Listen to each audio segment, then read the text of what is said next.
티끌 하나 없이 눈이 부신 나의 세상을 보면 참 아름다워라.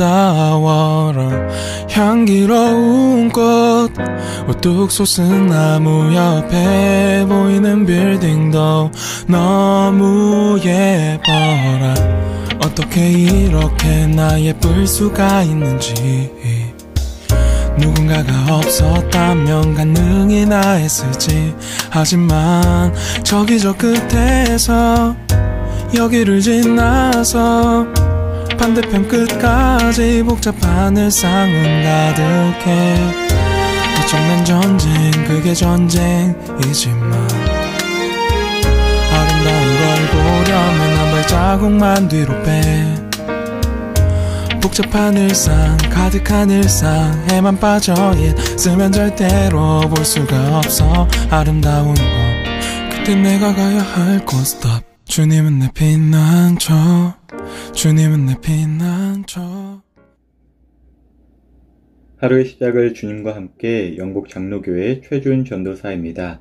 오늘 하루도 주님의 평화가 여러분과 함께 하기를 빕니다.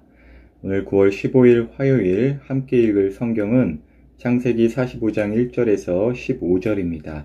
우리의 몸과 마음과 뜻을 다해서 함께 읽도록 하겠습니다.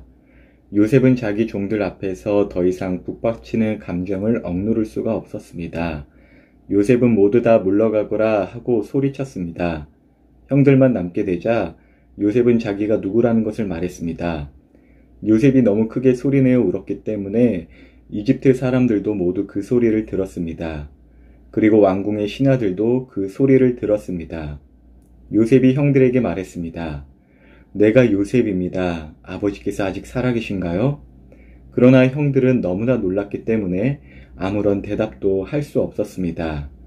요셉이 형들에게 말했습니다. 이리 가까이 오세요. 그러자 형들이 요셉에게 가까이 갔습니다.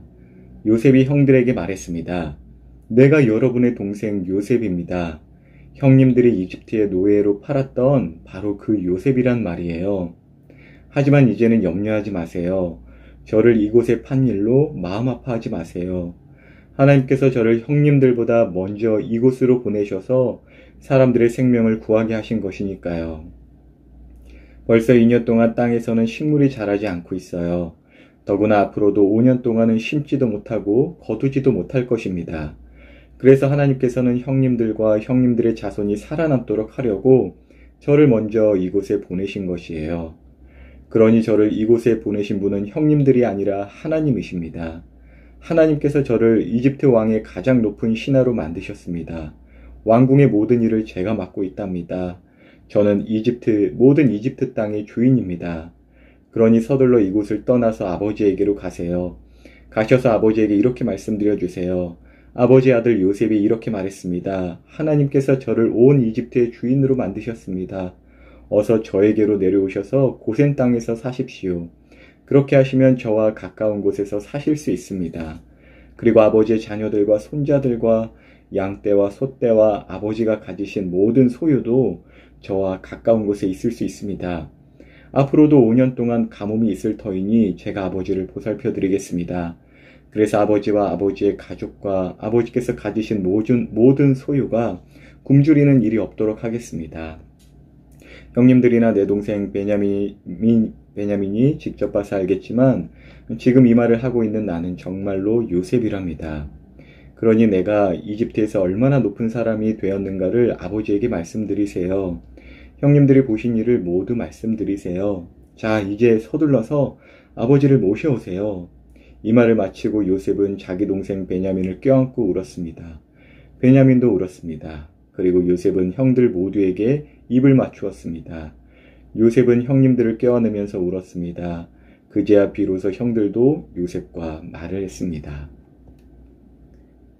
드디어 요셉이 자신의 정체를 드러냈습니다. 그런데 정체만 드러낸 것이 아니라 하나님을 드러내죠. 야곱의 잘못된 자녀 양육으로 요셉의 형들은 요셉을 미워하였고 결국은 그 형들이 요셉을 노예로 팔아버렸으나 하나님께서는 그것을 사용하셔서 야곱과 그 가족 그리고 세상을 구원하시는데 자기 자신을 사용하신 것이라 요셉이 고백합니다. 저는 이런 말을 참 좋아했어요. 준아, 너라면 잘할 거야. 역시 최준이네.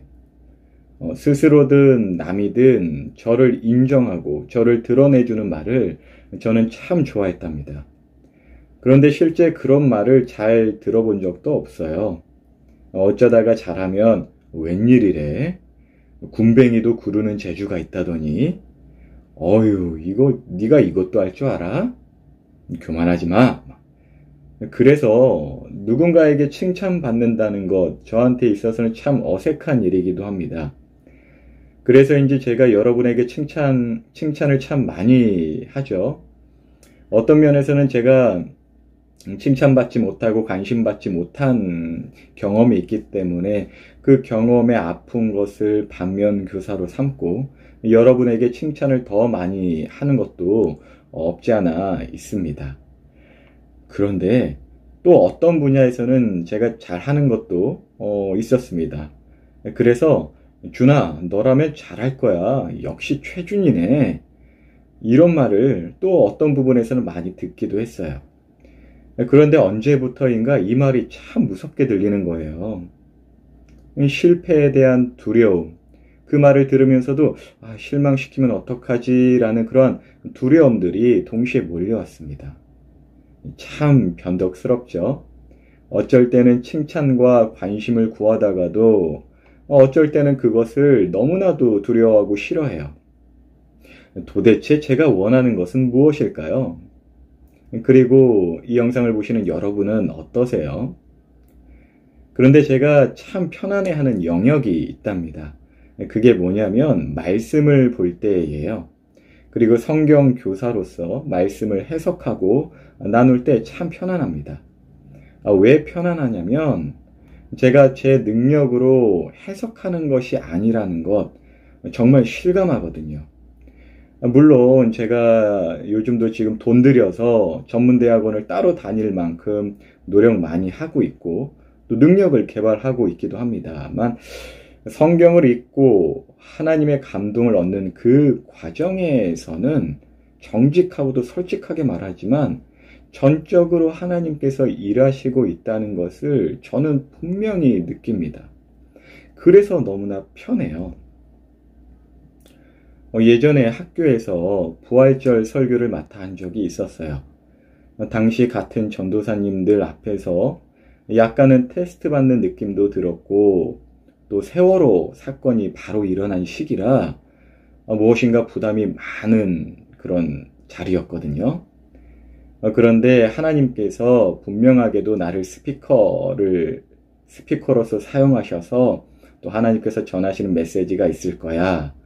혹시 내가 실수하더라도 하나님께서 선하게 사용해 주실 거야 라는 마음으로 강대상에 섰습니다.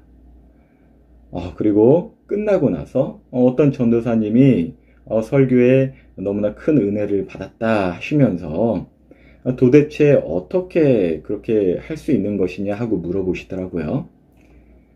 지금 생각해보니까 저 자랑하는 것 같네요.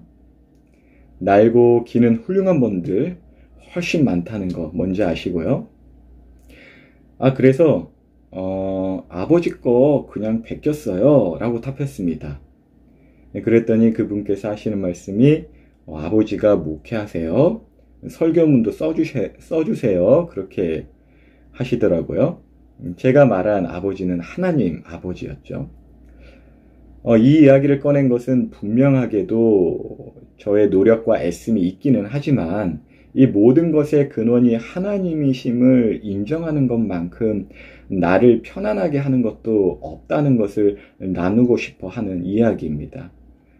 그러므로 혹시라도 학교와 가정에서 인정을 받아야만 살아남을 것 같은 압박에 시달리는 우리 청소년들이 있다면, 또 반대로 너무나도 부담스러운 인정으로 괴로운 분이 있다면 그 인정의 대상을 하나님께 한번 돌려보세요.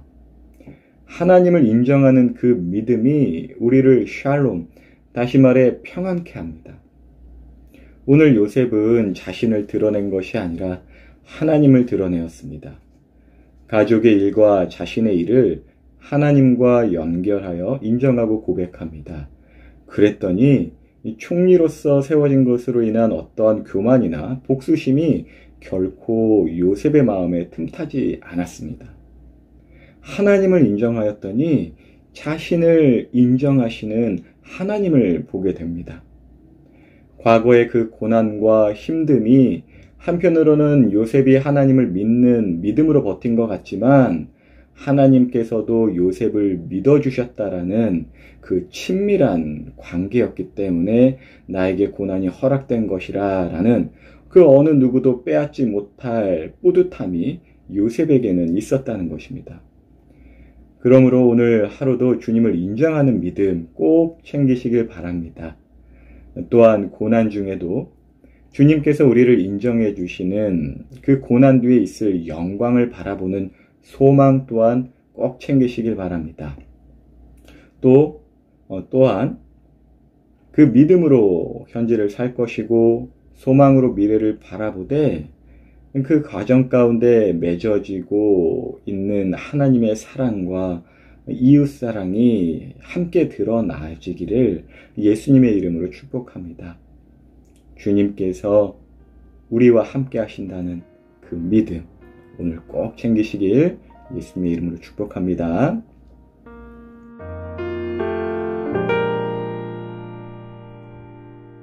티끌 하나 없이